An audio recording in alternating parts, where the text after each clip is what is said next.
What's up, guys? On this video, we're gonna go over the rules for the Jiu Jitsu outlet Jamboree. Got some birds in the background here. Got a nest here at Jiu Jitsu outlet Salem.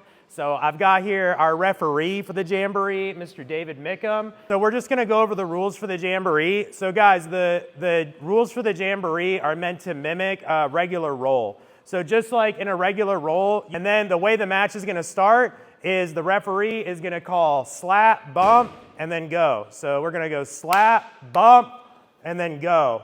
So guys, none of this craziness or we slap, bump, go, and then we're gonna go out and like high five again or whatever. Just like as soon as we slap, bump, go, it is on, okay? So no like high fives halfway through or any of that stuff. So guys, biggest thing is as soon as the match is on, it's just gonna be like a regular roll. So we're not gonna reset if someone gets, or we're not gonna stop the match if someone gets tapped out. So what we're gonna do is every time that there's a submission, then you're just gonna get 1 point, and then the match is gonna reset on the feet. So let's say Dave did it like a flying arm bar, something crazy, he gets me an arm bar, I tap out, then we're just gonna reset in the middle of the mat, on the feet, same thing, ref is gonna say slap, bump, go.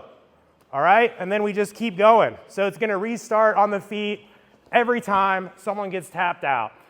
If at any point someone gets ahead by 3 points, in other words, if he subs me 3 times in a row without me subbing him back, then he's gonna win by technical superiority. If that doesn't happen, the match is gonna go the full 6 minutes. And at the end of the 6 minutes, whoever has more points is gonna win. So if he tapped me 10 times and I tapped him 8 times, he'd be the winner. If the match goes all 6 minutes and the score is tied, so let's say neither of us submitted the other, or it's 5-5 or whatever, then we're gonna go an additional 3 minutes for an overtime. So overtime will start just like the others, start in the center of the mat, we go slap, bump, go. All right, and then as soon as they say go, the match is on.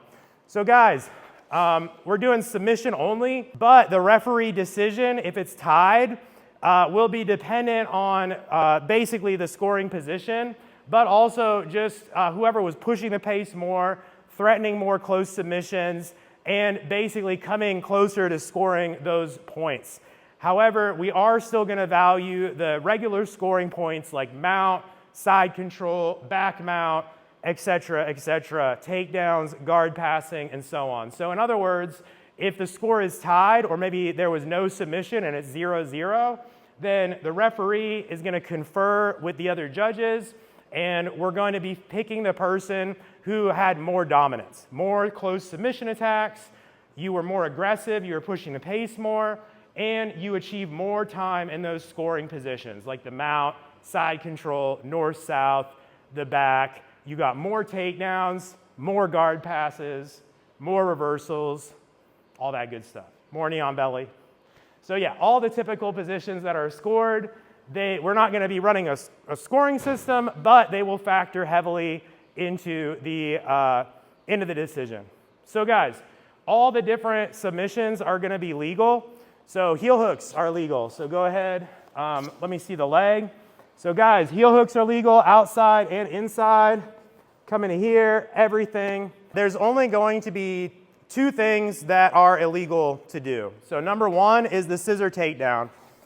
So scissor takedown, when I go in here and I drop here and I try to put my legs behind Dave's leg to take him down, I don't really want to demonstrate on you because it's a dangerous move.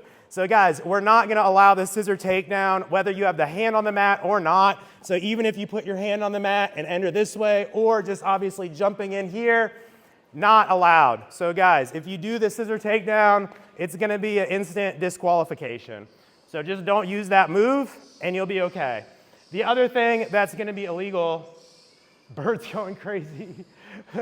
The birds are like, I wanted a scissor takedown. The other thing that's gonna be illegal is slamming. So guys, the way that we define slamming is if the person is on the ground and then we pick them up and return them to the ground.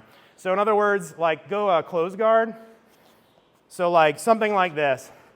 So if I'm going here and I'm just picking them up and slamming them down, boom, like that, that's not allowed. Or if I'm just here and I'm just trying to, boom, slam him like that. That's not allowed. Or if I, basically just anything where I'm going to be spiking him on his head. So we're not going to allow spiking him on the head. I'm not going to demonstrate that to you. So guys, if you get a suplex like here, and I go straight backwards, and I spike him on his head deliberately, that's going to be an instant disqualification. You are allowed to do a suplex, but you have to have an angle. So taking him that way, giving him a nice, easy, nice enough fall. If you're picking someone up and deliberately spiking them down, that's going to be a disqualification.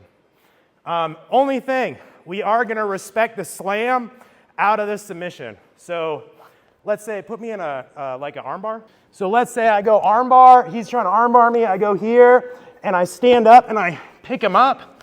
The ref's going to blow the whistle, and we're just going to reset standing. So we get here, reset standing, slap, bump, go. All right, so we are going to respect the slam. If you can pick your opponent up from the ground in a submission, we're going to blow the whistle and then reset standing, just like they do in PGF. It's pretty straightforward. Yeah, no scissor takedown, no slams, no spiking on the head. I'm all sweaty now. I think I was trying to pick you up. You're heavy, man, because of all your muscle. Yeah.